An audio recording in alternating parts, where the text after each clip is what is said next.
রাষ্ট্রধর্ম ইসলাম VS রাষ্ট্রভাষা বাংলা। যারা প্রশ্ন তুলছেন, রাষ্ট্র কি কোনো মানুষ? রাষ্ট্র যদি কোনো মানুষই না হয় তাহলে তার ধর্ম হয় কিভাবে? এবং রাষ্ট্র যদি ধর্মই না হয় তাহলে রাষ্ট্র ধর্মে আবার ইসলাম হয় কিভাবে? তাদেরকে একটা প্রশ্ন, রাষ্ট্রভাষা বাংলা, রাষ্ট্র কি কোনো মানুষ? রাষ্ট্র কি কথা বলতে পারে? রাষ্ট্রের কি জিহ্বা আছে? রাষ্ট্র যদি মানুষ না হয়, রাষ্ট্র যদি কথা বলতে না পারে, রাষ্ট্রের যদি জিহ্বা না থাকে, তাহলে রাষ্ট্রভাষা হয় কিভাবে এবং রাষ্ট্রভাষা বাংলা হয় কিভাবে? তাদেরকে একই প্রশ্ন। সম্মানিত দর্শক শ্রোতা, আপনারা ইতিপূর্বে আমাদের হেডলাইন দেখে বুঝতে পেরেছেন আজকে আমরা কি বিষয়ে আলোচনা করব। এর আগে আপনাদেরকে শুভেচ্ছা জানাচ্ছি প্রশ্ন উত্তরের সত্যমনার পঞ্চম পর্বে। আপনারা জানেন যে আমাদের প্রশ্ন উত্তরের সত্যমনা এটা পরিচালিত হয় নাস্তিকতার অসারতার বিরুদ্ধে সত্য উপস্থাপন, তুলনামূলক ধর্মতথ্য এবং ধর্ম নিয়ে নাস্তিকদের থেকে নানান প্রশ্ন যেটা আপনাদের মনে সবসময় উদ্গ্রীবিত হয়, সে প্রশ্নগুলোর উত্তর আমরা এই প্রশ্ন উত্তরে সত্যমনায় দিয়ে থাকি। এবং এছাড়াও পাশাপাশি সমসাময়িক বড় ধরনের ইস্যু এবং সমসাময়িক যেটা জানার খুব বেশি প্রয়োজন হয় এরকম টপিকেও আমরা আলোচনা করে থাকি প্রশ্ন উত্তরে সত্যমনার এই পর্বগুলোতে। আলহামদুলিল্লাহ, আমরা দেখতে দেখতে প্রশ্ন উত্তরের সত্যমনার পঞ্চম পর্বে আজকে আমরা চলে এসেছি। আজকের টপিকটা খুব ইন্টারেস্টিং, যা আমরা শুরুতে ইন্ট্রোডাকশনে আমরা শুরুতেই বলেছি এবং আমাদের হেডলাইনেও দেয়া আছে, রাষ্ট্রধর্ম ইসলাম ভিএস রাষ্ট্রভাষা বাংলা। আমরা ইদানিং কালে দেখছি কিছু বুদ্ধিজীবী কবি, আমি নাম উল্লেখ করছি না, একজন কবি, তিনি বুদ্ধিজীবীও বটে, আমি তার নাম উল্লেখ করছি না, তিনি ছাড়াও আরো বেশ কিছু নাস্তিক এবং উগ্র সেকুলারপন্থী যারা আছেন, ইনারা আবারও এই সময়ে এসে রাষ্ট্রধর্ম ইসলাম নিয়ে কথা তুলছেন। এই যে রাষ্ট্রধর্ম ইসলাম নিয়ে তারা আবার কথা তুলছেন, প্রশ্ন করছেন, তাদের এই যে প্রশ্ন করে এটার বিরোধিতা করা কিন্তু আজকের না, বিগত আরো অনেক বছর আগেও হয়েছে এবং প্রতি বছরেই কিছুদিন পর পর আমরা এগুলো শুনতে পাই। আবার এটা নতুন করে এই ইস্যু তারা তৈরি করছে রাষ্ট্রধর্ম ইসলাম নিয়ে।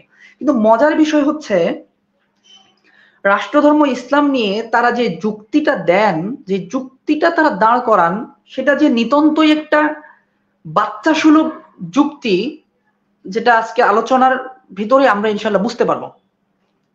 আপনারা আজকে যদি দেখেন, আজকে আমাদের পারিপার্শ্বিক অবস্থানগুলো দেখেন, আমাদের বুদ্ধিজীবীদের অবস্থা যদি দেখেন, আমাদের বাংলাদেশের বুদ্ধিজীবীদের অবস্থা হচ্ছে তারা স্রেফ শুধুমাত্র যুক্তি নির্ভর প্রাণী, শুধুমাত্র যুক্তি নির্ভর। এবং তারা এমন এমন যুক্তি, এত ক্ষীণ যুক্তি তারা দেয় যে যুক্তিগুলো আসলে একদম বাচ্চা সুলভ যুক্তি।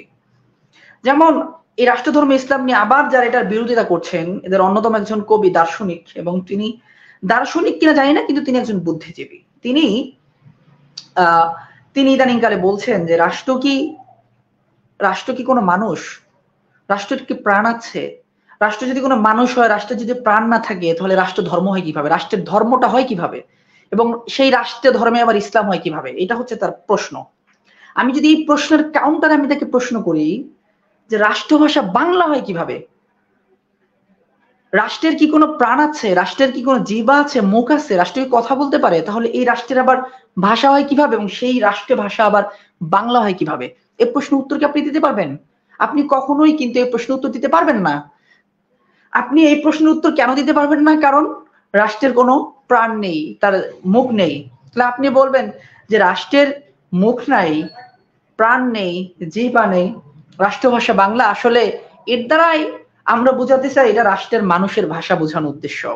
এই তো আপনার প্রশ্নের ভিতরেই কিন্তু আপনার উত্তর নিহিত। আপনি যেমন এখন বলছেন যে রাষ্ট্রের প্রাণ নেই, রাষ্ট্রের মুখ নেই, রাষ্ট্রের জিহ্বা নেই, তবুও রাষ্ট্রের ভাষা হতে পারে, কারণ এটা রাষ্ট্রের ভাষা মানে রাষ্ট্রের নাগরিকদের ভাষা।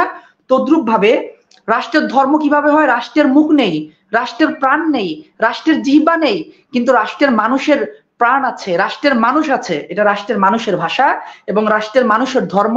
এজন্য রাষ্ট্রের মানুষের ধর্ম হচ্ছে ইসলাম ধর্ম। এজন্য আমরা বলছি রাষ্ট্র ধর্ম ইসলাম।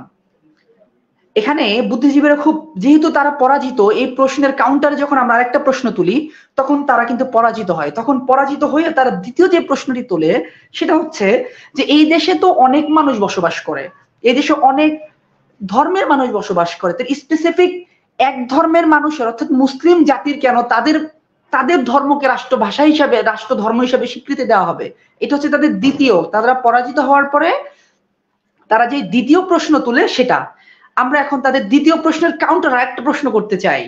এই যে বাংলাদেশ, এই বাংলাদেশের মানুষের ভাষা বাংলা হলেও আরো অনেকগুলো ভাষা আছে, যেমন সিলেটি ভাষা, চিটাগাঙ্গি ভাষা, যেগুলো কিনা বাংলা ভাষার সাথে অনেকটা তফাৎ, এটা আলাদা একটা ভাষার মতো। এছাড়াও বাংলাদেশে আরো 40টার মতো ভাষা আছে, উপজাতিদের ভাষা, বিভিন্ন গোত্রের ভাষা, আরো 40টার মতো ভাষা আছে।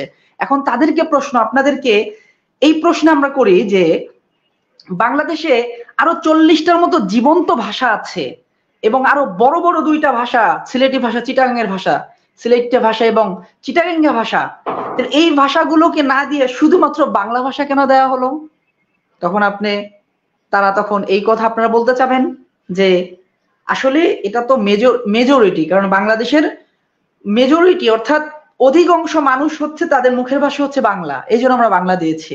ঠিক একই যুক্তিতে আসেন, বাংলাদেশের অধিকাংশ মানুষ হচ্ছে মুসলিম, তাহলে আপনার অধিকাংশ মানুষের যুক্তিতে যদি রাষ্ট্রভাষা বাংলা হতে পারে, তাহলে অধিকাংশ মানুষ মুসলিম, এই যুক্তিতে কেন রাষ্ট্রধর্ম ইসলাম হতে পারবে না? প্রশ্ন আপনাদের কাছে থাকলো। এবার আমরা আসি, আমরা এই কথাগুলো আমরা আরো গভীর থেকে আলোচনা করবো ইনশাআল্লাহ তাআলা। আপনারা যারা লাইভটি দেখছেন, আপনারা আপনাদের কমেন্ট করবেন, শেয়ার করে দিবেন, আপনাদের কোনো প্রশ্ন থাকলে আমাদের করবেন ইনশাআল্লাহ। যদি আজকের টপিক প্রাসঙ্গিক প্রশ্ন হয় তাহলে আমরা এই লাইভে আপনাদের উত্তর দেওয়ার চেষ্টা করব, আর যদি অন্য প্রাসঙ্গিক অন্য কোনো টপিকে প্রশ্ন হয়ে থাকে তাহলে ইনশাআল্লাহ নেক্সট কোনো প্রোগ্রামে আপনাদের প্রশ্ন নিয়ে আমরা হাজির হব ইনশাআল্লাহ তাআলা, প্রশ্ন উত্তরের সপ্তমনায়। তো আমরা আরো গভীর থেকে আলোচনা করতে চাই। আমরা সেই গভীরে যাওয়ার আগে আমরা আরেকটু উপরের দিকে আলোচনাটা শেষ করি, সেটা হচ্ছে রাষ্ট্রধর্ম ইসলাম। আচ্ছা বলুন তো, সেই বুদ্ধিজীবী ভাইদেরকে বলছে, আপনাদের সাথে আমাদের শত্রুতা নাই, আপনারা প্রশ্ন করেন, আমরা উত্তর দিতে চেষ্টা করি, আপনারা জানেন না এই জন্য আপনারা প্রশ্ন করেন, আমরা আপনাদেরকে জানাতে চাই, এটা আপনাদেরকে আমরা দোষ দিচ্ছি না, জানুন, আপনাদের জ্ঞানের পরিধি বাড়ান। আচ্ছা আপনাদের যে প্রশ্ন রাষ্ট্রধর্ম ইসলাম, আচ্ছা বাবা বলেন তো, রাষ্ট্রধর্ম ইসলাম কি শুধু বাংলাদেশে? রাষ্ট্রধর্ম ইসলামী যে রাষ্ট্রে ধর্ম থাকা এবং সেই ধর্মে স্পেসিফিক কোন ধর্মকে প্রায়োরিটি দেয়া, এটা কি শুধু বাংলাদেশের ইতিহাসে আছে নাকি পৃথিবীর আরো অনেক রাষ্ট্রে আছে? সেটা কি আপনারা একটু জানেন, লেখাপড়া করেছেন? আপনারা যদি ইতিহাস পড়ে দেখেন, বর্তমান বিশ্ব নিয়ে যদি আপনাদের নলেজ থেকে থাকে, তাহলে আপনারা দেখুন পৃথিবীর অনেক দেশে রাষ্ট্রধর্ম বিদ্যমান, যেখানে যে কোনো একটি নির্দিষ্ট ধর্মকে তাদের আইন অনুযায়ী প্রায়োরিটি দেওয়া হয় এবং সেটাকে বিশেষ মর্যাদা দেওয়া হয়। যেমন যদি আমরা ভ্যাটিকান সিটি বলি, ভ্যাটিকান সিটির রাষ্ট্র ধর্ম হচ্ছে ক্যাথলিক খ্রিস্ট ধর্ম। আমরা যদি নরওয়ে দেখি, নরওয়ের রাষ্ট্র ধর্ম হচ্ছে লুথেরান খ্রিস্ট ধর্ম। আমরা যদি ভুটান দেখি, ভুটানের রাষ্ট্র ধর্ম হচ্ছে বৌদ্ধ ধর্ম। আমরা যদি ইংল্যান্ড দেখি, ইংল্যান্ডের রাষ্ট্র ধর্ম হচ্ছে ইংলিকান খ্রিস্ট ধর্ম, চার্চ অফ ইংল্যান্ড। আমরা যদি মরিশাস দেখি, মরিশাসের রাষ্ট্র ধর্ম হচ্ছে হিন্দু ধর্ম। আমরা যদি মোনাকো দেখি, তাহলে মোনাকোর রাষ্ট্র ধর্ম হচ্ছে ক্যাথলিক খ্রিস্ট ধর্ম। আমরা যদি সৌদি আরব দেখি, ইরান দেখি, দুবাই দেখি, মালয়েশিয়া দেখি, আফগানিস্তান দেখি, মালদ্বীপের মতো রাষ্ট্র দেখি, সেখানকার রাষ্ট্র ধর্ম হচ্ছে ইসলাম। তাহলে আপনারা এই যে সারা বিশ্বে প্রত্যেকটা রাষ্ট্রে আজকে রাষ্ট্রধর্ম বিদ্যমান, আপনাদের কি এই নলেজটুকু নাই? তাহলে বাংলাদেশের রাষ্ট্রধর্ম নিয়ে আপনাদের কেন এত মাথা ব্যথা? এখন হয়তো এই প্রশ্ন আসতে পারে যে বেশ কিছু রাষ্ট্র তো পৃথিবীতে আছে যে সমস্ত রাষ্ট্রে রাষ্ট্রধর্ম নেই। হ্যাঁ থাকতে পারে, যেই সমস্ত রাষ্ট্রে রাষ্ট্রধর্ম নেই আপনারা খুঁজে দেখুন, যেমন রাশিয়া, ভারত, চীন, জাপান ইত্যাদি, এই সমস্ত রাষ্ট্রে রাষ্ট্রধর্ম নেই, কিন্তু তারাও বিশেষ একটি ধর্মকে সবসময় প্রায়োরিটি দিচ্ছে এবং বিশেষ একটি ধর্মকে তার মর্যাদা দিয়ে যাচ্ছে। যেমন আপনার রাশিয়ার যদি প্রেক্ষাপট দেখেন, রাশিয়াতে রাষ্ট্রধর্ম নেই, কিন্তু রাশিয়াতে তারা ক্যাথলিক খ্রিস্ট ধর্মকে সবচেয়ে বেশি প্রায়োরিটি দিচ্ছে এবং বিশেষ মর্যাদা দিচ্ছে। এবং ভারত দেখেন, সেখানে যে রাষ্ট্রধর্ম নেই, কিন্তু ভারতের সবচেয়ে বেশি তারা প্রায়োরিটি দিচ্ছে হিন্দু ধর্মকে। আপনি যে চীন দেখেন, তাদের রাষ্ট্র ধর্ম নেই, কিন্তু সবচেয়ে বেশি তারা প্রায়োরিটি দিচ্ছে বুদ্ধিজমকে। তাহলে যেই সমস্ত দেশের রাষ্ট্র ধর্ম আজকে নেই, তারাও একটা নির্দিষ্ট জাতি এবং নির্দিষ্ট ধর্মকে সবচেয়ে বেশি প্রায়োরিটি দিচ্ছে এবং মর্যাদা দিচ্ছে। যদি তাদের কাগজে কলমে নেই, কিন্তু বাস্তবিক অর্থে তারা প্রকাশ্যে সেই সমস্ত ধর্মকে, নির্দিষ্ট একটি ধর্মকে তারা প্রায়োরিটি দিচ্ছে এবং মর্যাদা দিচ্ছে। কেন দিচ্ছে প্রশ্ন আসতে পারে। এই কারণে দিচ্ছে যে এটা প্রকাশ্য যে ওই রাষ্ট্রে যেই ধর্মকে বেশি প্রায়োরিটি দেওয়া হচ্ছে এবং বিশেষ মর্যাদা দেওয়া হচ্ছে, সেই ধর্মের নাগরিক ওই রাষ্ট্রে অনেক বেশি। তাহলে সেই একই যুক্তিতে বাংলাদেশের নাগরিক 90-92% মুসলিম, তাহলে এই দেশের মুসলমানদের রাষ্ট্র ধর্ম কেন ইসলাম হবে না?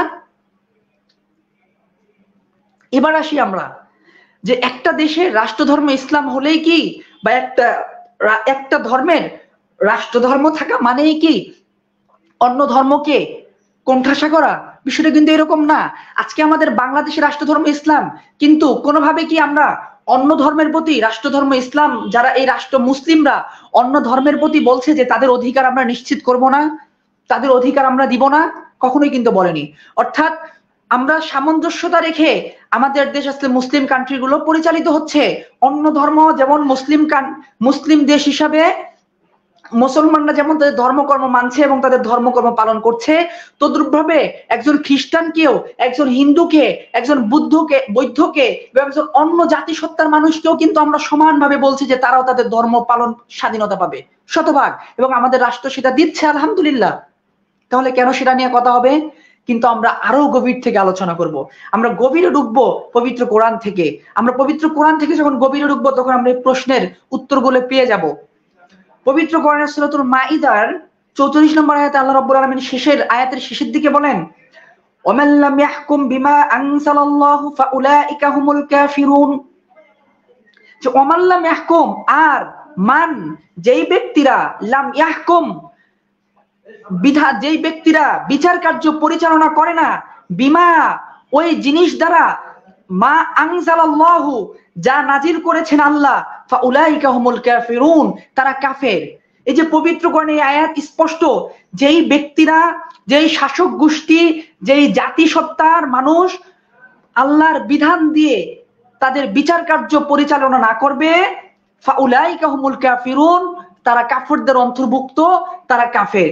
এবং এই 44 নম্বর আয়াতের পরবর্তী আয়াত 45 নম্বর আয়াত সূরা মাইদার, এই আয়াতে আল্লাহ বলছেন যারা আল্লাহর বিধান দিয়ে তাদের বিচার কার্য পরিচালনা করবে না, তারা জালেম। আল্লাহ কখনো কাফের বলছেন, কখনো জালেম বলছেন, কখনো ফাসিক বলছেন, যারা আল্লাহর বিধান দিয়ে বিচার কার্য পরিচালনা করে না। এখানেই হচ্ছে আজকে আমাদের আলোচনা।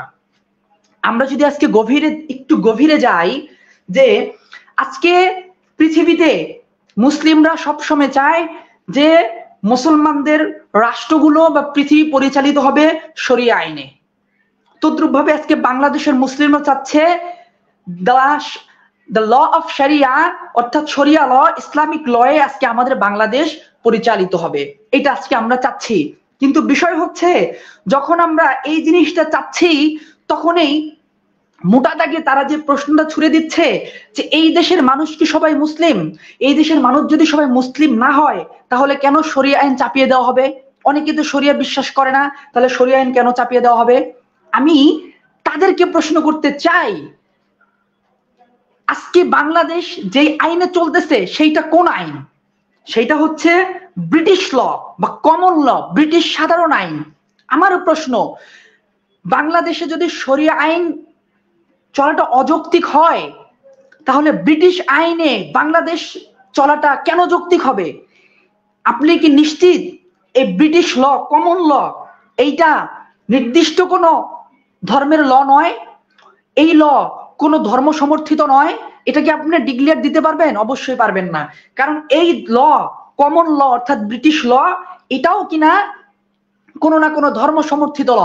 যদি আমরা ধরেও নেই যে এটা কোনো ধর্ম সমর্থিত ল নয়, এটা মানুষের ল, এটা মানুষ তৈরি করেছে, তাহলে আমার প্রশ্ন, আমরা কেন স্পেসিফিক কোনো মানুষের ল বা কোনো জাতিসত্তার ল দিয়ে আমাদের দেশ পরিচালিত হবে? আমাদের বাংলাদেশের তো 1972-এ নতুন সংবিধান প্রণয়ন হয়েছে, কিন্তু সংবিধানের যে ল গুলো, অধিকাংশ ল থেকে নেয়া, কমন ল থেকে, অর্থাৎ ব্রিটিশ ল থেকে নেয়া। কিছু নেওয়া আছে সিভিল ল থেকে। আমার কথা হলো যে কমন ল, এই যে ব্রিটিশ ল থেকে আইন নেওয়া হয়েছে, কিছু বিচার কার্য পরিচালনা করার জন্য এখান থেকে ল নেওয়া হয়েছে, আইন নেওয়া হয়েছে, যে আমরা মুসলিমরা কেন তাদের আইন মানতে আজকে বাধ্য? আমরা কেন নির্দিষ্ট একটা জাতির, আমরা কেন ব্রিটিশদের আইন আমরা মানতে বাধ্য? আমরা তো তাদের আইন মানতে বাধ্য না। তো একই, তাহলে এই থেকে আমরা বুঝতে পারি যে আপনাকে কোনো না কোনো একটা ল মানতেই হবে, কোনো না কোনো একটা ল আপনার উপর চাপিয়ে দেওয়াই হবে। কারণ পৃথিবীতে অনেক ল আছে, পৃথিবীতে যেমন শরিয়া ল আছে, তেমনি ভাবে পৃথিবীতে কমন ল আছে, যেটা ব্রিটিশ সাধারণ ল হিসাবে আমরা পরিচিত। এই লয়ে পৃথিবীর অনেক রাষ্ট্র পরিচালিত হয়, যেমন যুক্তরাজ্য, যুক্তরাষ্ট্র সহ আরো অনেক রাষ্ট্র। এবং পৃথিবীতে আরো ল আছে, যেমন সিভিল আইন, এটাকে বলা হয় civil law. France, German, Japan, Russia সহ আরো অনেক রাষ্ট্রে এই আইন দ্বারা রাষ্ট্র বিচার কার্য পরিচালিত হয়। এবং পৃথিবীতে সামাজিক তান্ত্রিক আইন আছে, যেমন সোশ্যালিস্ট ল, যেটা চীন, কিউবা, উত্তর কোরিয়া সহ অনেক রাষ্ট্রে এই আইন এই ল দিয়ে বিচার কার্য পরিচালিত হয়। এমনি ভাবে রোমান ডাচ আইন, যেটাকে রোমান ডাচ ল বলা হয়, যেটা দক্ষিণ আফ্রিকা, শ্রীলঙ্কা সহ অনেক রাষ্ট্রে এই আইন পরিচালিত হয়, এই আইন দ্বারা বিচার কার্য পরিচালিত হয়। এখন আমাদের কথা হচ্ছে যে আপনি যেই রাষ্ট্রে থাকুন না কেন, আপনি একজন বাংলাদেশের নাগরিক হন বা পাকিস্তানের নাগরিক হন বা ভারতের নাগরিক হন, স্বয়ং ভারতও তো ব্রিটিশ ল সমর্থিত তাদের আইন, তাদের ল, তাদের সংবিধান। তাহলে আপনি যেই রাষ্ট্রে থাকুন না কেন, আপনাকে কোনো না কোনো একটা ল তো মানতেই হচ্ছে। তাহলে আপনি যদি অন্য একটা ল মানেন, সেই ক্ষেত্রে যদি আপনি ধর্মকে প্রশ্ন ছুড়ে না দেন, ধর্মকে আপনার মুখোমুখি না দাঁড় করান, তাহলে শরিয়া ল আনলে আপনি কেন ধর্মকে টেনে নিয়ে আসতেছেন? আপনার উপরে যখন অন্য ল চাপিয়ে দেওয়া হচ্ছে, অন্য ল মানছেন, তখন আপনার প্রশ্নটা আসতেছে না। যেমন এখন আমরা ব্রিটিশ ল মানছি, এখন আপনারা যারা ভিন্ন ধর্মাবলম্বী আছেন তাদের কেন এই প্রশ্ন আসছেন, আমরা কেন ব্রিটিশ আইন মানবো, কেন আমরা ব্রিটিশ ল সমর্থিত ৭২-এর সংবিধান মানবো? এটা তো বাংলাদেশের আইন নয়, এটা তো ব্রিটিশ আইন সমর্থিত বাংলাদেশের সংবিধান, তাহলে আমরা এই আইন কেন মানবো? এই প্রশ্ন আপনারা তো এখন আনছেন না, কিন্তু যখন আমরা বলছি আমরা শরিয়া আইন আনবো, তখন আপনারা এই প্রশ্ন নিয়ে আসছেন। তাহলে আপনি যেই দেশের নাগরিক হন না কেন, আপনাকে কোনো না কোনো একটা ল মানতে হবে, কোনো না কোনো একটা বিচার আইন আপনাকে ফলো করতে হবে। তাহলে আমরা যদি আজকে দেখি, পৃথিবীতে সবচেয়ে শান্তিপূর্ণ এবং পৃথিবীতে সবচেয়ে কার্যকারী ল হচ্ছে শরিয়া ল, এবং যেটা সৌদি আরব, ইরান, ইরাক সহ আরো অনেক রাষ্ট্রে, দুবাই, এরকম মালয়েশিয়া, অনেক রাষ্ট্রে শরিয়া ল। এবং আমাদের বাংলাদেশে যেহেতু মিশ্র ল, আমাদের বাংলাদেশে মিক্সড ল, তো আমাদের বাংলাদেশেও শরিয়া আইন আছে। তো আজকে শরিয়া আইন পুরো পৃথিবীতে একটা সুন্দর এবং শান্তি, যেই ল যুক্তিযুক্ত ল, তাহলে সেই ল আমরা সমর্থিত করছি বাংলাদেশ থেকে। তাহলে আপনি যেই যুক্তিতে আজকে আমাদের উপরে British law, civil law, mixed law চাপিয়ে দিচ্ছেন, আমরা একই যুক্তিতে সেই লকে প্রত্যাখ্যান করে আমরা শরিয়া ল চাচ্ছি। তাহলে আমরা এখান থেকে বুঝতে পারি যে আপনি যেই রাষ্ট্রেই থাকুন না কেন, আপনাকে কোনো না কোনো একটা ল আপনাকে মানতে হবে।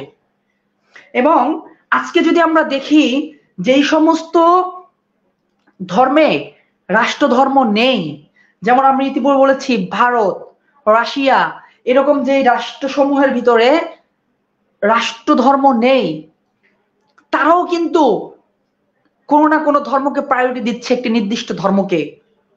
এবং যার উদাহরণ এই যে আমাদের 5 আগস্ট, বর্তমান আমাদের বাংলাদেশের স্বৈরশাসকের পতনের পর যে দু একটা মন্দিরে যে আক্রমণের ঘটনা ঘটেছে, এই ঘটনার পরবর্তীতে আমরা কি দেখেছি? বাংলাদেশের প্রতি খুব বেশি উদ্বেগ জানিয়েছে পার্শ্ববর্তী দেশ ভারত, এবং তারা বারবার ক্ষোভ প্রকাশ করেছে। ওয়াই? কেন ক্ষোভ প্রকাশ করেছে? কারণ তারা হিন্দুদের নিরাপত্তা চায়, তারা তাদের হিন্দুদের মন্দির নিরাপত্তা চায়। এজন্য এখন কথা হলো, ইন্ডিয়ায় তো রাষ্ট্র ধর্ম নেই, ইন্ডিয়া তো ধর্ম নিরপেক্ষ রাষ্ট্র, বা তারা হচ্ছে সেকুলার রাষ্ট্র। সেকুলার একটা রাষ্ট্র, নির্দিষ্ট একটা ধর্ম হিন্দুদের, তাদের পক্ষে তাদের এত এত ভালোবাসা কেন? কিংবা হ্যাঁ, ভালোবাসা থাকাটাকে আমি খারাপ বলছি না, আমি এখানে জাস্ট যুক্তিতে কথা বলার চেষ্টা করতেছি। অবশ্যই আমাদের প্রত্যেকটা ধর্মের প্রতি সহানুভূতি থাকতে হবে, কার উপর নির্যাতন হবে, কার উপর জুলুম হবে, এটা আমরা কখনোই মানবো না এবং মেনে নিবও না। এজ এ মুসলিম হিসেবে আমিও মানবো না, আমরাও মানবো না। কিন্তু যুক্তির বিবেচনায় আমরা বলতে চাই যে হিন্দুদের উপর আক্রমণ হওয়ার কারণে ভারতের এত ক্ষোভ কেন?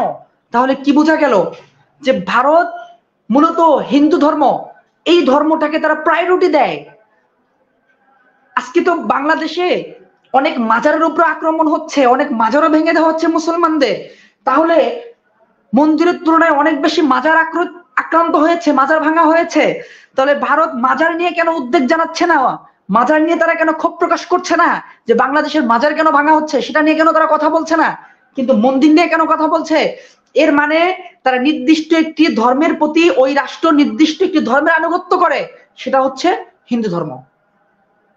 যদিও কাগজে কলমে তাদের রাষ্ট্র ধর্ম হিন্দু নেই, কিন্তু তারা নির্দিষ্ট একটি ধর্মকে অনেক বেশি প্রায়োরিটি দেয় এবং অনেক বেশি মর্যাদা দেয় এবং সেই ধর্মের প্রতি তাদের আনুগত্য। তাহলে আপনি পৃথিবীর ইতিহাসে যত রাষ্ট্র দেখুন না কেন, প্রত্যেকটা রাষ্ট্রের সংখ্যাগরিষ্ঠ মানুষের কৃষ্টি, কালচার, তাদের সভ্যতা, তাদের ধর্ম, তাদের অনুভূতি ওই রাষ্ট্র সংরক্ষণ করে এবং সেটার প্রতি তাদের সেই রাষ্ট্রের আনুগত্য থাকে। এবং সে আনুগত্য হয়তোবা কাগজে কলমে থাকতে পারে, হয়তোবা কাগজে কলমে না থাকতে পারে, কিন্তু আনুগত্য থাকে। তদ্রুপ ভাবে বাংলাদেশেও সে আনুগত্যটা থাকতে হবে, সেটা হয় কাগজে কলমে, নয়তো কাগজে কলম ছাড়া। হয়তো আমাদের দেশে কাগজে কলমে আছে যে বাংলাদেশের রাষ্ট্রধর্ম ইসলাম, কিন্তু আমরা কি দেখছি?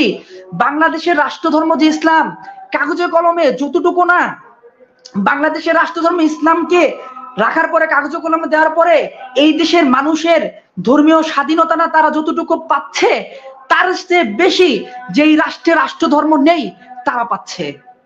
যেমন ফর এক্সাম্পল, আমরা যদি আজকে ইন্ডিয়ায় দেখি, সেখানে রাষ্ট্রধর্ম হিন্দু নেই, হিন্দু ধর্ম নেই, কিন্তু সেখানকার হিন্দুরাই ওই রাষ্ট্রের সব। সেখানকার হিন্দুরা ওই রাষ্ট্রের সবকিছু পরিচালনা করছে, সেই রাষ্ট্রে তারা তাদের ধর্ম পালনে খুব বেশি প্রায়োরিটি পাচ্ছে, তাদের উপরে কোনো ধরনের বাধা আসছে না। কিন্তু আমরা যদি বাংলাদেশের প্রেক্ষাপটে দেখি, বাংলাদেশের প্রেক্ষাপটে আজকে রাষ্ট্রধর্ম ইসলাম থাকার পরেও আজকে সবচেয়ে বেশি নির্যাতিত, নিপীড়িত, সবচেয়ে বেশি জুলুমের শিকার আজকে ইসলামপন্থীরা। তাহলে আমরা কি বুঝলাম পক্ষান্তরে? যে বাংলাদেশের রাষ্ট্রধর্ম থাকার পরও এই দেশের সংখ্যাগরিষ্ঠ মানুষের ধর্মের প্রতি, তাদের অনুভূতির প্রতি, তাদের কৃষ্টি কালচারের প্রতি ন্যূনতম আজকে আমাদের রাষ্ট্রের কোনো বিনয়িতা নাই, কোনো ধরনের শ্রদ্ধাবোধ নেই, কোনো ধরনের প্রায়োরিটি নেই। এজন্য আমরা আজকের এই প্রশ্নোত্তর সত্যমনার পঞ্চম পর্ব, সত্যমনার এই লাইভ প্রোগ্রাম থেকে আমরা বলতে চাই, আমাদের বাংলাদেশের রাষ্ট্রধর্ম ইসলাম কাগজে কলমে যেমন আছে, তদ্রুপ ভাবে এটার কার্যকারিতা থাকতে হবে।